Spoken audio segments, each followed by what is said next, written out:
Bonjour. Alors, quand vous regardez les étoiles la nuit, vous voyez qu'elles scintillent.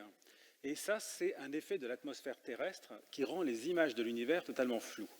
Et en 1946, l'astronome Lyman Spitzer, juste après la Seconde Guerre mondiale, s'est dit l'idéal, ça serait d'avoir un satellite qui serait en dehors de l'atmosphère.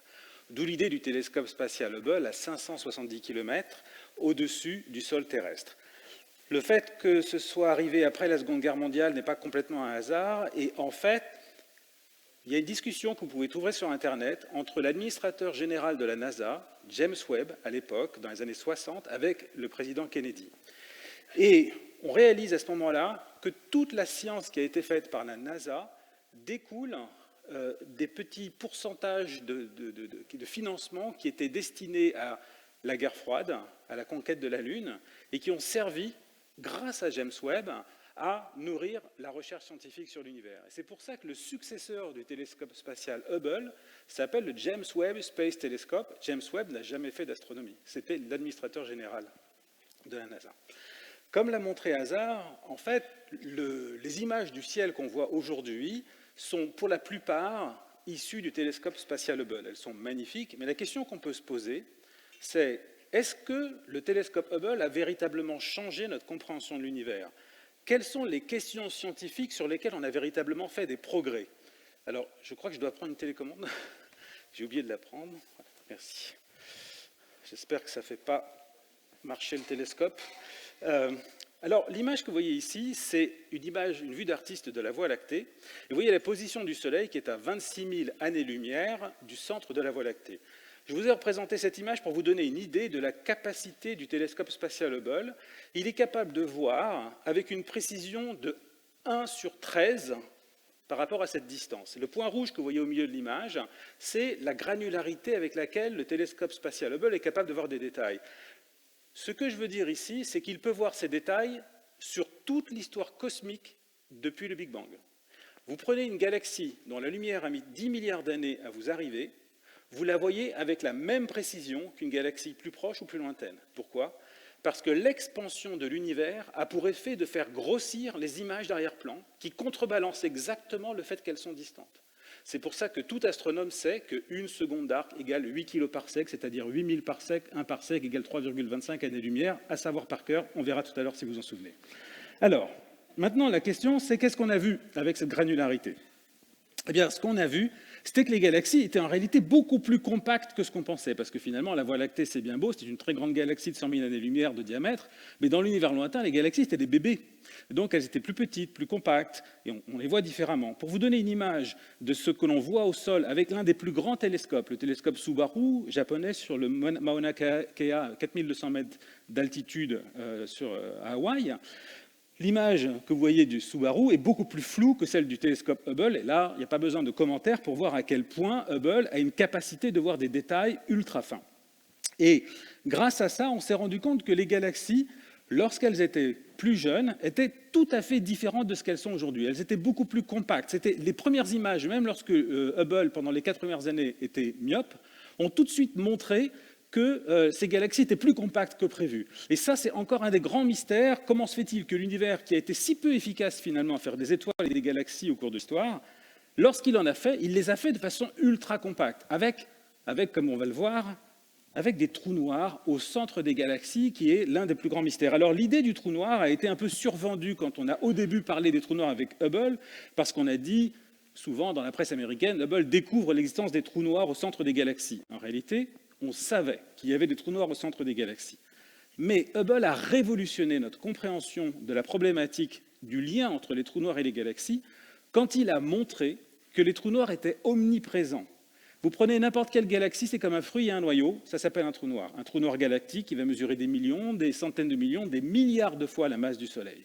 Comment est-ce qu'il a fait ça? Avec un spectrographe qui ne fait pas de très belles images, mais comme il a la capacité de voir au centre des galaxies, il peut voir si la lumière de la matière diffuse au centre de la galaxie s'éloigne de nous, décalage vers le rouge, ou se rapproche de nous, décalage vers le bleu. Et c'est ce qu'on voit sur cette courbe. On voit la vitesse à laquelle le gaz tourne autour d'un point invisible. On en déduit la masse qui le maintient en rotation. Et comme ça, on mesure la masse du trou noir. Alors, si vous me permettez l'expression, ce qu'il y a de plus troublant chez les trous noirs, c'est que non seulement ils sont partout, mais ils ont une masse qui est à peu près 1/1000e de la masse des galaxies. Ça, c'est l'un des plus grands mystères de l'astronomie moderne, c'est qu'on s'est rendu compte, et que ça, en particulier, en large partie grâce à Hubble, que les trous noirs omniprésents au centre des galaxies, les trous noirs galactiques, avaient cette affinité avec les galaxies. Alors attention, n'allez pas croire que le trou noir, de par sa masse, influence la rotation de la galaxie, influence la gravité dans la galaxie. Son influence gravitationnelle est limitée au centre de la galaxie. C'est pour ça que c'est mystérieux. Son influence est négligeable à l'échelle d'une galaxie, et pourtant, quand vous mesurez le poids des étoiles de la galaxie, de son bulbe galactique plus précisément, il y a un lien, 1/1000e.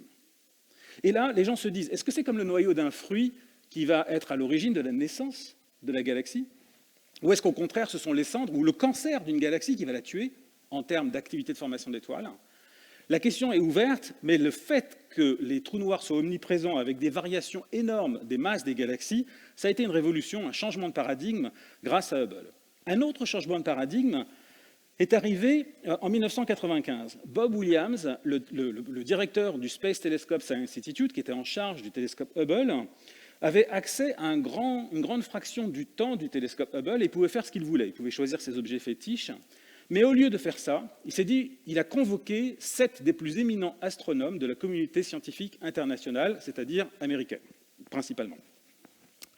Et il les a fait venir, et là, 6 hommes, une femme, il leur a donné 2 jours. Il leur a dit, voilà, vous avez 2 jours, vous vous concertez, vous revenez avec une idée géniale pour utiliser le temps que j'ai. Et vous savez ce que fait un scientifique génial, c'est qu'il vient avec une idée géniale, et c'est la sienne. Et donc il a eu 7 idées géniales et aucun consensus. Ce qui était prévisible, hein. Quand on les connaît, je vous rassure. Moi, j'étais étonné qu'il n'en ait eu que 7. Normalement, ils viennent chacun avec 3. Et donc il est arrivé avec ces 7 idées-là, et pendant ce temps-là, dans les couloirs, Mark Dickinson, qui était un post-doctorant, donc juste après la thèse, il a entendu l'histoire, il a dit, mais moi, vous me donnez ce temps, je prends un trou dans le ciel où il n'y a rien, je regarde pendant des semaines, il va bien finir par sortir quelque chose, et ça va être génial, croyez-moi. L'idée peut paraître débile, le directeur Bob Williams s'est dit, attendez, ça c'est trop génial, je mets tout mon temps là-dessus. Donc, pendant les 10 jours qui ont entouré le Noël 1995, un cadeau magnifique est venu du ciel grâce au télescope spatial Hubble en regardant un trou qui est l'analogue de la pointe d'un stylo porté à bout de bras, comme ça, dans la direction de la Grande Ourse, donc là où il n'y a vraiment rien. Et de là a émergé 3000 galaxies qui chacune ont environ 100 milliards d'étoiles, qui sont si faibles pour les plus faibles d'entre elles que si vous deviez regarder cette région du ciel avec vos yeux ouverts, jour et nuit, ça fait mal, pendant une semaine, vous verriez une particule de lumière des objets les plus faibles là-dedans. Donc 4 milliards de fois plus faible que ce qu'on peut voir avec l'œil humain. Cette image a bouleversé le paysage pour 3 raisons. La première, c'est qu'avec toutes ces galaxies-là, on a pu se poser un certain nombre de questions et aboutir à certaines réponses dont je vais vous parler. La deuxième, qui est moins connue, c'est que Bob Williams, le directeur du télescope, a eu l'idée géniale de partager l'image avec toute la communauté scientifique immédiatement de façon gratuite. C'est-à-dire qu'il a inversé le processus de compétition internationale et il en a résulté que tous les meilleurs scientifiques se sont unis, sans le faire exprès, parce qu'ils ont accès à la même image, pour ensemble extraire le mieux l'information de cette image. Ça a révolutionné le champ de l'astronomie, puisque encore aujourd'hui, tout le monde suit cet exemple-là. On est en train de parler d'un projet de satellite pour l'ESA, par exemple, l'Agence spatiale européenne, où on se dit, allez hop, on va mettre toutes les données du satellite accessibles à tous. Puis les constructeurs, ils disent, mais attendez, quand même, il y a ceux qui construisent, il faudrait peut-être qu'ils aient quand même un petit peu pour eux. Donc, vous voyez à quel point ça a changé les choses. Il est sorti 400 articles scientifiques de cette seule image du ciel. 400 articles scientifiques, ça a été une révolution. 8 ans plus tard, on a fait une image encore plus profonde, le champ de Hubble ultra deep, le ultra profond champ de Hubble. Cette fois, dans la même région du ciel, 2,6 minutes d'arc, vous avez 10 000 galaxies. Si je zoome là-dessus, vous voyez que les galaxies ont des formes qui sont magnifiques, elles sont à des distances qui sont très très lointaines de nous. Ce champ représente un 26 millionième du ciel. Donc si vous multipliez ces galaxies par 26 millions, vous en déduisez que l'univers observable contient environ, ou au minimum, 250 milliards de galaxies. Ça fait environ 10 000 milliards d'étoiles dans l'univers, ou en tout cas dans l'univers observable, au minimum. Sachez que chacun d'entre vous a 1 million de fois plus d'atomes dans son corps. Donc nous sommes beaucoup plus riches que tout ça. Alors, à partir de toutes ces galaxies-là, qu'est-ce qu'on a déduit? Eh bien, le deuxième trait de génie, et qui vient cette fois de Mark Dickinson, c'était de se dire qu'on allait non seulement faire une image, mais une image en couleur en bénéficiant d'une coïncidence.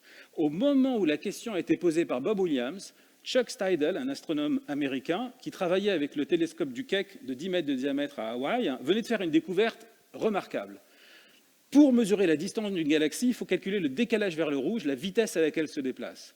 Et lui, et pour ça, vous passez une nuit sur les galaxies lointaines avec le meilleur télescope pour avoir une galaxie. Lui a trouvé une technique pour mesurer la distance de centaines, voire de milliers de galaxies en quelques heures. La technique est la suivante. Vous avez plusieurs couleurs, plusieurs bandes dans lesquelles vous regardez la même région du ciel. Et comme vous le voyez sur cette image-là, sur les images de gauche, rien. Sur les images de droite, une galaxie apparaît. Qu'est-ce qui s'est passé? Eh bien, pour les longueurs d'onde les plus petites, l'hydrogène, qui est le plus abondant élément dans l'univers, entre la galaxie et nous et dans la galaxie, absorbe la lumière. Et puis, autour de 1000 angstroms, la lumière réapparaît. Ça fait une marge d'escalier, et grâce à cette marge d'escalier, l'endroit où elle est, vous pouvez mesurer la vitesse à laquelle se déplace la galaxie et la distance à laquelle elle se trouve. Voilà comment Chuck Steidel a réussi à mesurer les distances de milliers de galaxies, et grâce à ça, appliqué à l'image du Hubble Deep Field, on a pu convertir une image qui était en 2 dimensions en 3D. L'idée géniale de Mark Dickinson, c'était de faire un film, de remonter le temps cosmique sur 95% de l'histoire de l'univers et remonter l'histoire de la formation des étoiles dans l'univers.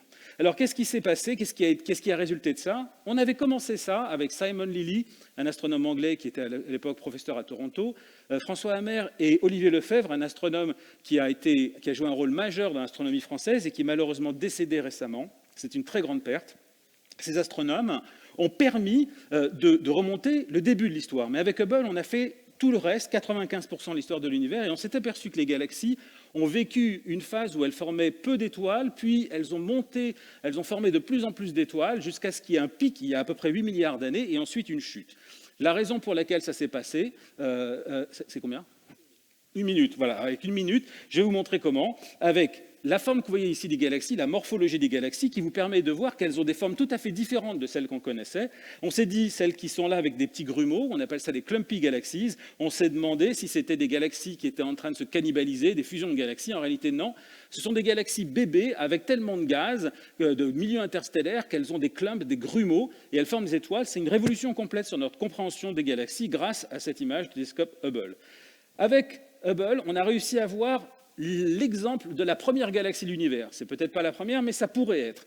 GN-Z11, qui est une galaxie qui date de 350 millions d'années après le Big Bang. Elle a 40 millions d'années. Elle a une masse d'1 centième de la Voie lactée et elle forme des étoiles, malgré tout, avec 20 fois plus d'intensité que la Voie lactée. Ça, c'est ce que le James Webb Space Telescope, qui sera lancé dans 1 an, avec son miroir de 6,50 m, va aller chercher. Les premières lumières, les premières galaxies, pour essayer de voir l'origine des galaxies. Deuxième point, et je termine là-dessus, vous regardez dans des petites régions du ciel où il n'y a rien encore dans les images les plus profondes de Hubble, et le radiotélescope ALMA voit des monstres, des galaxies massives, énormes, complètement ratées par le télescope spatial Hubble. Pourquoi? Parce qu'elles sont bourrées de poussière interstellaire qui absorbe la lumière des étoiles et qui rayonnent dans l'infrarouge que voit ALMA. Le James Webb Space Telescope verra dans l'infrarouge, il les verra comme le nez au milieu de la figure. Qu'est-ce qui va se passer quand il va ouvrir les yeux sur l'univers? Une véritable révolution ou simplement une confirmation de ce qu'on sait? Attendez, dans 1 an, on va voir la réponse. Merci.